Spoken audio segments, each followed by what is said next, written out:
What's going on, gamers? We got an interesting article here by Tom Warren, and I went to it, but it's very short. It's basically what this is right here. With the Xbox CEO Asha Sharma coming out and saying the obvious, which we all knew the day that it happened, is that Xbox Game Pass has become too expensive. And it's like, I'm glad that you're actually saying it. I mean, I think the whole world knew that. Nothing against her, but I kind of feel like there's some, obvious manipulation here, where it's like, I think anybody could have told you that to figure that out. You know what I mean? It's not working at all. And you buying Activision for 70 billion and then putting Call of Duty on there as a day one is not going to make you your money back. And I imagine you trying to make it exclusive doing that, it just would have been a disaster. So her saying that it's a good thing, right? I mean, do something about that for sure. But putting Call of Duty on there was your biggest mistake after acquiring Activision to force it to go up as if like people couldn't have just went and bought the game anyways. You could have just kept the value as it was. It's not a Call of Duty pass. It's called Xbox Game Pass. People have a selective category of a whole lot of good games. Not make it way more expensive because you want to add a game there that I don't want to pay more of a service for. Like adding in the Fortnite stuff and trying to justify that. It's like, dude, that's a free to play game. I don't need you to add that in. That's not why I'm getting Game Pass. You know what I mean? So, like, saying it's too expensive is good that you realize that, but it's like, it's kind of obvious. So, everybody should have known this.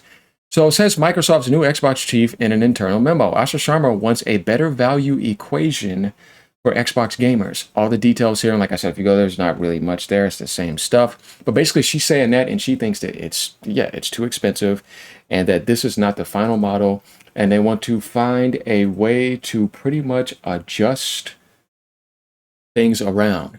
I think the price may possibly go down.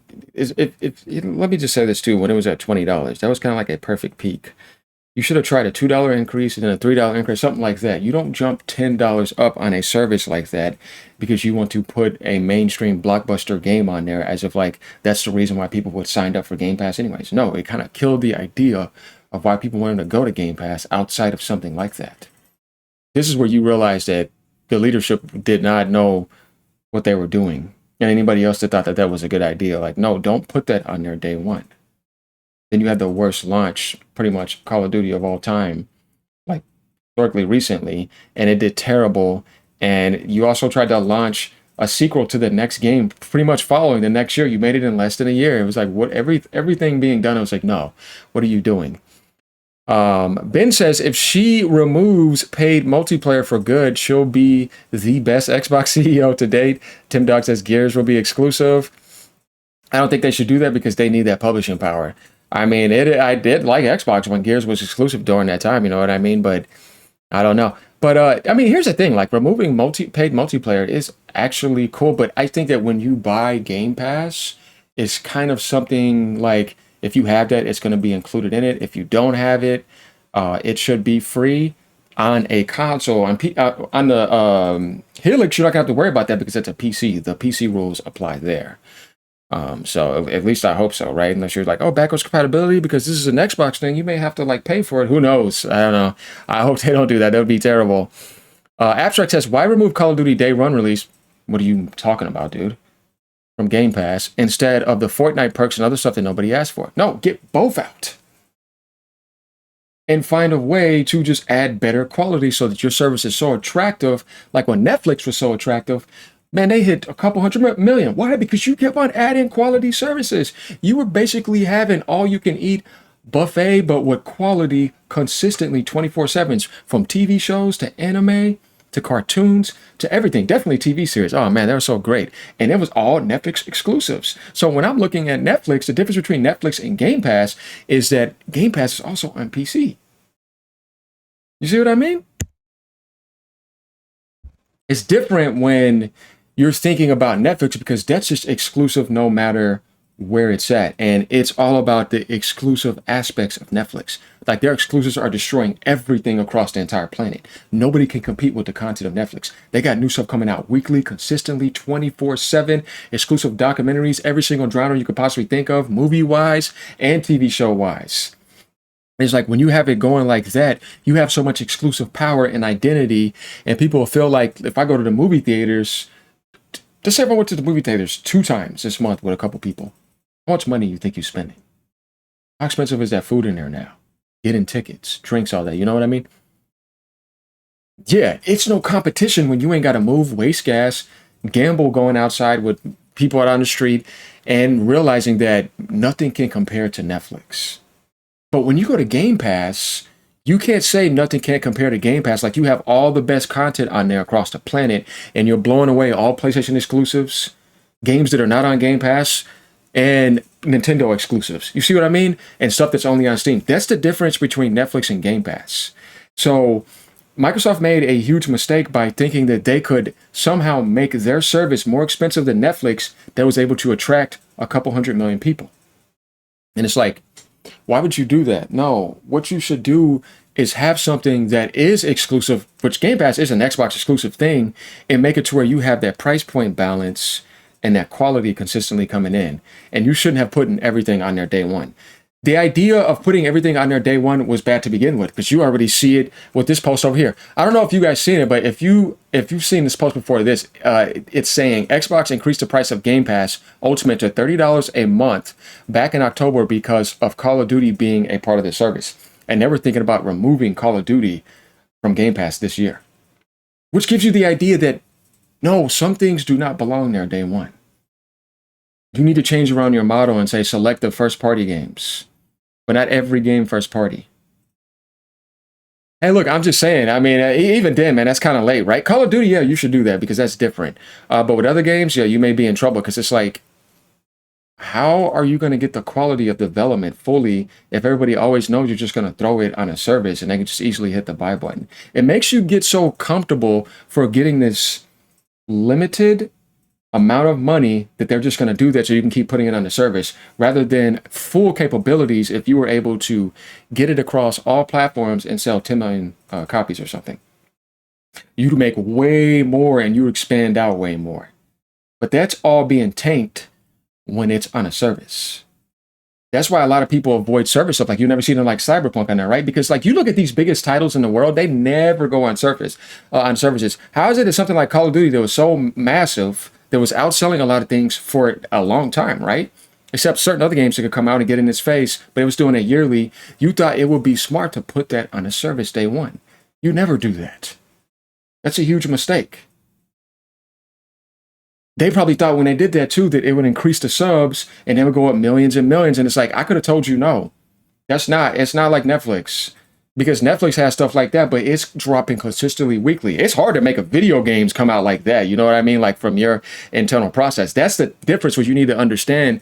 Where Netflix could be having like 70 TV shows in contract right now, getting ready to drop them all for a whole straight year and a half. You know what I mean? And like video game development is a lot more tougher than that. So it's not the same. That's where we need to understand the difference. So I think her realizing that the price needs to go down is a smart thing, because if it's not going up, and you're not getting millions and millions of subs increase, then you're not adding that value that people want. Where it's like, I don't care if that was priced, because you have so much good stuff. Everybody's rushing in and signing up. If that's not happening, you have to adjust. So what are you going to do? Get rid of what doesn't work and tank down the value right now to $24.99. I think you need to lower it to at least $24.99 and increase the quality. And if you do that, you might be able to sustain at least that. 30 is not going to work. $24.99, you have to do it. I could tell you, like, no, do $24.99. Drop it down by 5. It should have never went up 10. And remove Call of Duty. Because you got a lot of other good games coming too. You got State of Decay 3. You got Halo remake, though they should have multiplayer. Imagine, right? Yeah, Imagine, right? Forza, which is another game that I think is premium that doesn't necessarily need to be there day one. Like you could say 3 months on the market for Forza because I know it's going to sell and everybody's going to buy it. And then I can put it on there. I'm giving you some ideas. 3 months and then it'll come to Game Pass 3 months after, or 6 months, like your big premium titles. These type of ideas, because somebody could at least say, oh, you know what? I only have to wait 3 months and it'll be on Game Pass. Obviously, Sony waits like a year and sometimes like a year and a half. There's different methods that you have to try because you've already tried what didn't work. I can give you some ideas. That's why I'm like, Yeah, say nah, Forza is gonna be exclusive to the market for at least 3 months, maybe 6 months or something, and then it'll come to Game Pass. Certain games, guys, we you know we need that publishing profit. But if you're saying everything is there day one, like something like Call of Duty, look at what happened. Did that really work? That was a terrible idea. That what makes you think about, man, what did I spend 70 billion to lose 300 million by putting it on Game Pass? I thought I'm trying to get my money back. So yeah, guys, I mean, this type of stuff is definitely a problem. So within, a day, we got the Call of Duty may being removed from Game Pass, and Game Pass is too expensive. And we kind of see a connection here and some mistakes that was made. One, adjust that $30, and two, remove that. And then get your subs going so that you could get that going. Why are you killing Game Pass for by putting a premium game that does not belong on there? That's the dilemma. I'm telling you, you remove that, remove some of the Fortnite stuff because people don't really care about that. I mean, you know what I mean? Add something that's more valuable. Like if you subscribe to Game Pass for 3 months, maybe you could get a 10% discount on this game, or like something that can benefit everybody, that's beneficial in a market wise situation, like financial situation. Not something that is like, not everybody's doing that. So that's something that maybe some people don't want. But if you tell everybody they can always get a discount, or if you tell everybody you might be able to get Game Pass off 10% this month because you were subscribed for this long, something like that just benefits everybody. You got to look at universal benefits. So that's kind of what I have to say about this when it comes to these type of topics. I want you guys to let me know what you think. I believe that obviously everybody knows this, the common hole. Because when you're talking, you have to talk to the common hole. You have to understand that, because that's always going to be your biggest base. If you don't understand the common hole to me, the common ground people, then you're being a moron. So yeah, like, comment, subscribe as usual. Let me know what you guys think. Leave a comment down below. Later, keep on gaming, no matter what platform you're on.